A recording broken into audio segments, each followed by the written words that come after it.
Dagon by H.P. Lovecraft was first written in 1917 at the tail end of World War I and was later published in the famous Weird Tales magazine in 1923.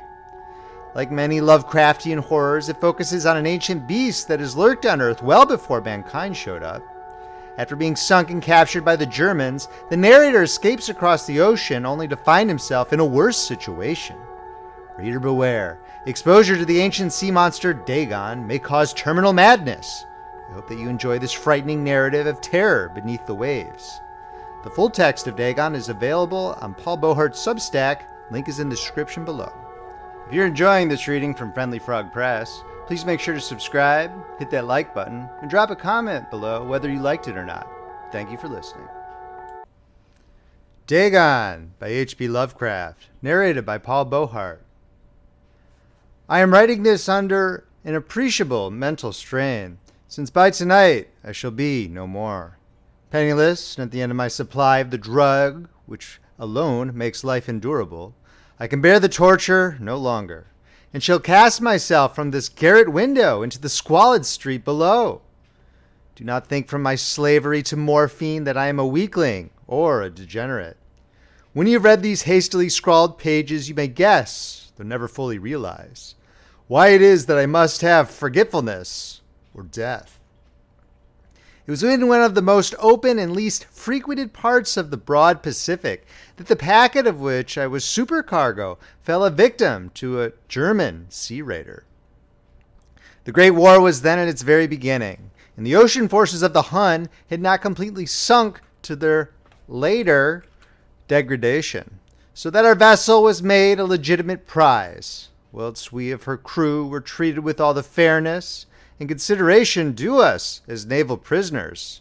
So liberal indeed was the discipline of our captors that 5 days after we were taken, I managed to escape alone in a small boat with water and provisions for a good length of time. When I finally found myself adrift and free, I had but little idea of my surroundings. Never a competent navigator, I could only guess vaguely by the sun and stars that I was somewhat south of the equator. Of the longitude, I knew nothing, and no island or coastline was in sight. The weather kept fair, and for uncounted days I drifted aimlessly beneath the scorching sun, waiting either for some passing ship or to be cast on the shores of some habitable land. But neither ship nor land appeared, and I began to despair in my solitude upon the heaving vastness of unbroken blue. The change happened whilst I slept. Its details I shall never know, for my slumber, though troubled and dream-infested, was continuous. When at last I awaked, it was to discover myself half sucked into a slimy expanse of hellish black mire, which extended about me in monotonous undulations as far as I could see, and in which my boat lay grounded some distance away.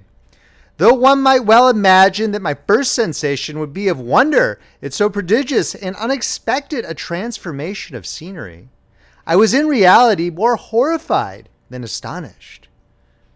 For there was in the air and in the rotting soil a sinister quality which chilled me to the very core.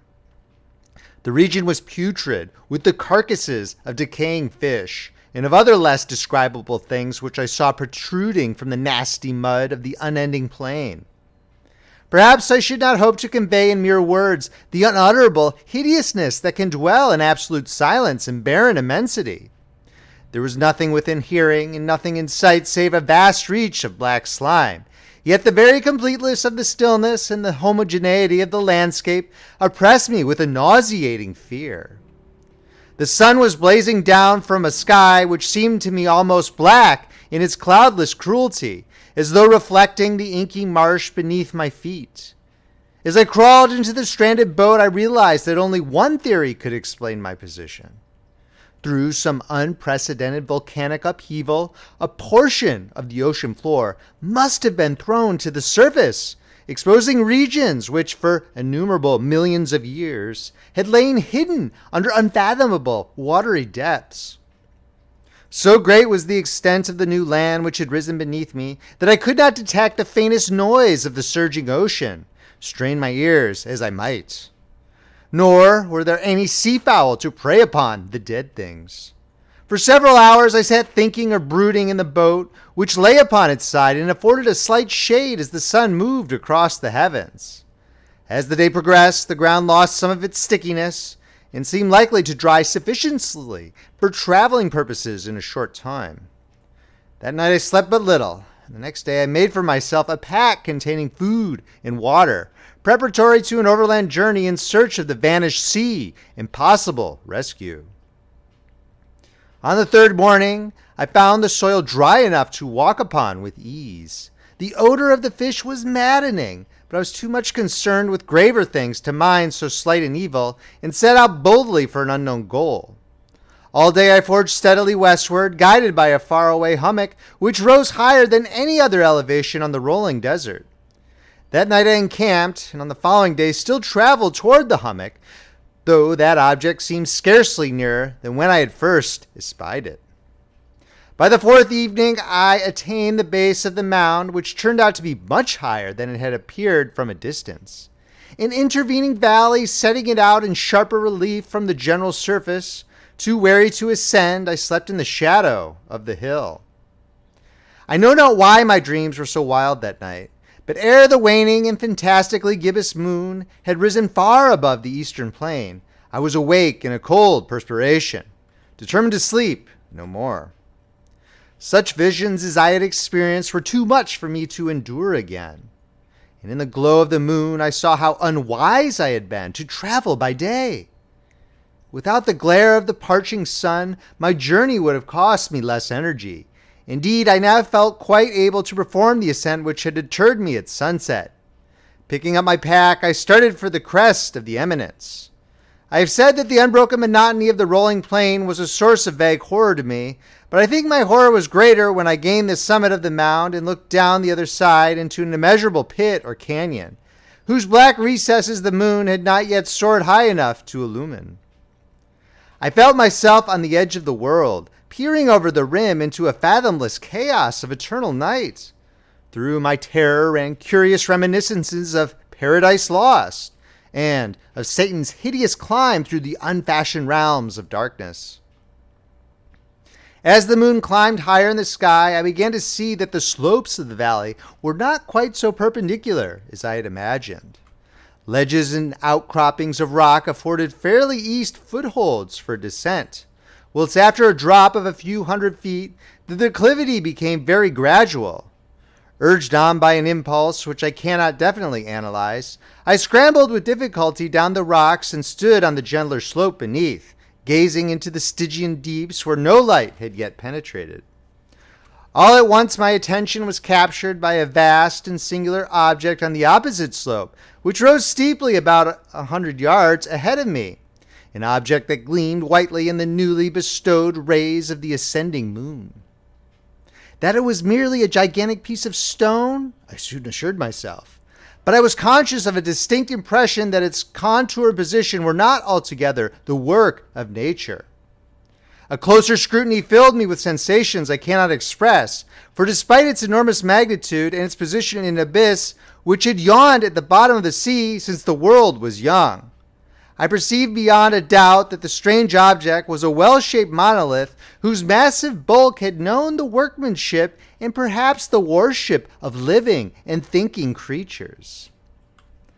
Dazed and frightened, yet not without a certain thrill of the scientist's or archaeologist's delight, I examined my surroundings more closely.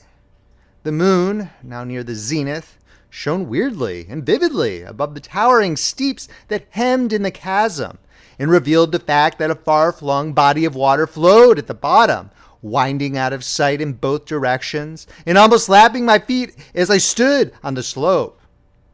Across the chasm, the wavelets washed the base of the Cyclopean monolith, on whose surface I could now trace both inscriptions and crude sculptures.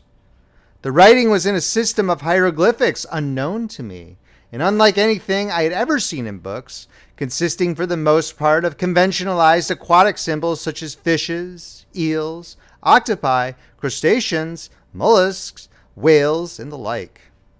Several characters obviously represented marine things, which are unknown to the modern world, but whose decomposing forms I observed on the ocean-risen plain. It was the pictorial carving, however, that did most to hold me spellbound.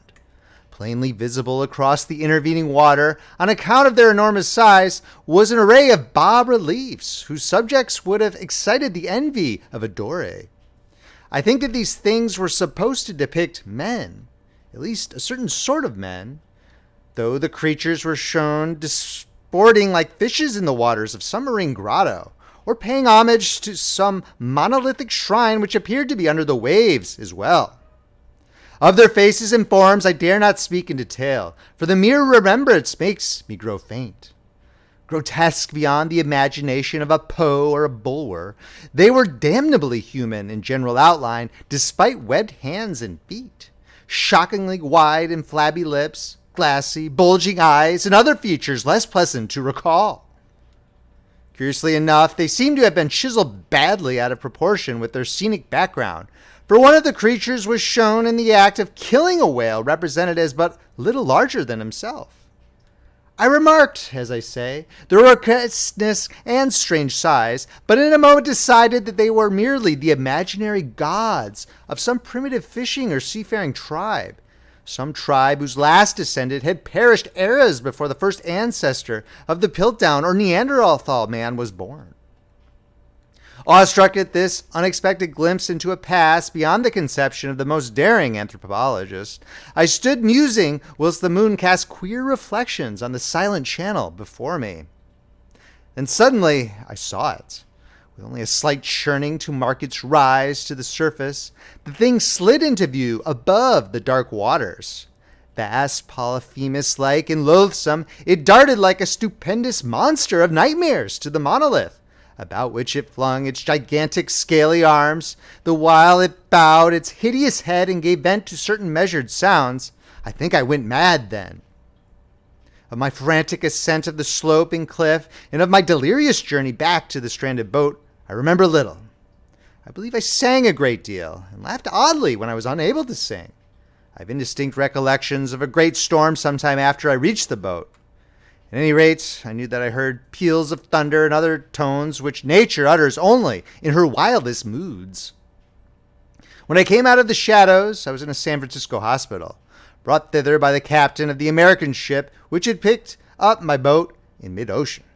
In my delirium I had said much, but found that my words had been given scant attention.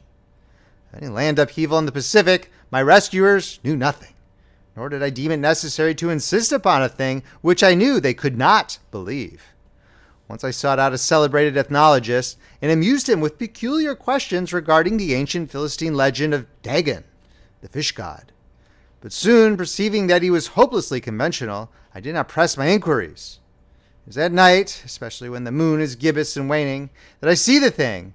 I tried morphine, but the drug has given only transient surcease, and has drawn me into its clutches as a hopeless slave.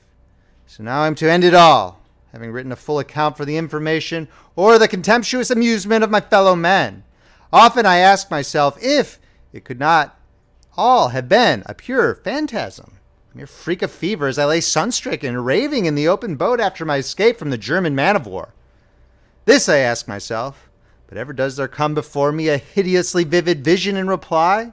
I cannot think of the deep sea without shuddering at the nameless things that may at this very moment be crawling and floundering on its slimy bed, worshipping their ancient stone idols and carving their own detestable likeness on submarine obelisks of water-soaked granite. I dream of a day when they may rise above the billows to drag down in their reeking talons the remnants of puny, war-exhausted mankind, of a day when the land shall sink and the dark ocean floor shall ascend amidst universal pandemonium. The end is near. I hear noise at the door, as of some immense slippery body lumbering against it. It shall not find me. God, that hand! The window! The window! End of story. Thank you so much for listening to this reading from Friendly Frog Press. I really hope you enjoyed it. Please make sure to subscribe, hit that like button, and drop a comment below whether you thought it was good or not. If you want to shoot your mouth off at me, you can find me on X at Beauheart. I have a Substack at Paul Beauheart where I post original work as well as commentary on some of the classics. I'll also try to post public domain content for the readings in case you want to read along. To see our entire catalog of original and classic books, please visit our website at friendlyfrogpress.com. If you'd like to reach out to me on email, paulbeauheart@gmail.com. The links are all below in the description. This is Friendly Frog Press, where the classics come alive. I'm Paul Beauheart, signing off.